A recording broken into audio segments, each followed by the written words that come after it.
ஹாய்ங்க, வணக்கங்க. இன்னைக்கு பாருங்க நம்ம வீட்டில் வந்து சமையல் குறிப்பில் வந்து தேங்காய் சட்னி, தேங்காய் இல்லாத தேங்காய் சட்னி செய்வது எப்படி? ஆ தேங்காவே போடாமங்க தேங்காய் சட்னி நல்லா வந்து டேஸ்ட்டாக இருக்கும். இட்லி, தோசைக்கு வந்து ரொம்ப டேஸ்ட்டாக இருக்கும். வந்து ட்ரை பண்ணி பாருங்கள்.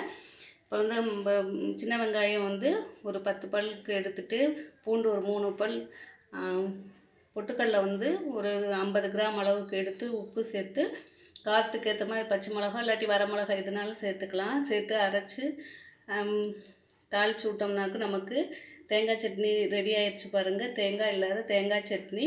தேங்காய் நம்ம வீட்டில் இல்லாத போது நம்ம இது மாதிரி செஞ்சுக்கலாம். அதை விட வந்து தேங்காய் சட்னியை விட நல்லா டேஸ்ட்டாக இருக்கும். ட்ரை பண்ணி பாருங்கள். அதுக்காக பொழுதுனிக்கு வந்து நம்ம இது மாதிரி செய்ய வேணாம். தேங்காய் சேர்க்குறது ரொம்ப நல்லது தான். வெரைட்டியாக செய்கிற மாதிரி செஞ்சுக்கலாம் பாருங்கள்.